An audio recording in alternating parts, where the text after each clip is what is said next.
Abstract, content and structure. आइए देखें कि एब्स्ट्रैक्ट का क्या स्ट्रक्चर होता है और उसके अंदर कौन सा कंटेंट हम यूज करते हैं। सो आपका structure of the abstract goes like this. It should begin with a kind of an introduction.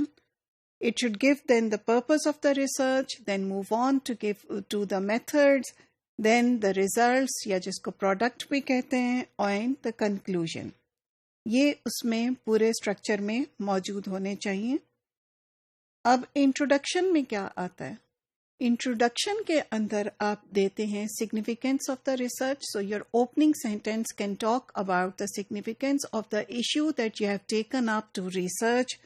Then it can be followed up with what other people have currently done, and then you can actually move on to tell के what is the research gap. वो कौन सी चीज़ थी जिसकी कमी की वजह से आपने रिसर्च को टेकअप किया. Then you move on to purpose. Immediately after the gap, you tell about the aim of your research and how it fills the gap. और कौन से क्वेश्चंस आपके हाथ जहन में थे या कौन सा क्वेश्चन आपके जहन में था जिसने आपको रिसर्च की तरफ लेके गया. ये ख्याल करें इसके अंदर रिसर्च क्वेश्चंस नहीं आएंगे. This is we are only talking about the main aim of the research. और उसके साथ हम बात करें which are the questions that were in your mind that you will keep in mind when you are giving the aims of the research. Then you move on to research methods and design.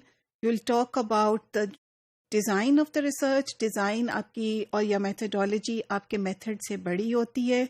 Research design talks about the approach taken, कौन सी qualitative है, quantitative है, या case studies हैं, वो आप बताएंगे.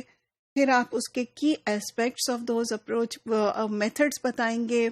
आप बताएंगे सैम्पलिंग आपने कैसे की, इंस्ट्रूमेंट्स कौन से यूज़ किए, डेटा सोर्सेज आपके पास कौन कौन से थे, डॉक्यूमेंट्री एनालिसिस था, वीडियोस थे, whatever you are going to mention up front, what was it, what were the sources of your data collection, and then you'll move on to data analysis की एक line आप ये भी लिखेंगे कि analysis में आपने क्या चीज़ यूज़ की और किस तरह से आपने एनालिसिस किया है. Here and then you'll move on to the results. What were the key results that emerge from your study? बहुत डिटेल में नहीं जाएंगे लेकिन आप ये चीज़ें ज़रूर मेंशन करेंगे.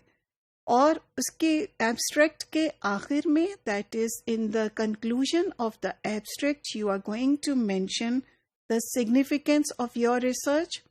उससे क्या पता चला है, उन फाइंडिंग्स की क्या इम्प्लीकेशन है और आप क्या मेन आर्ग्यूमेंट देना चाह रहे हैं. So based on your findings, what do you want, what do your findings tell.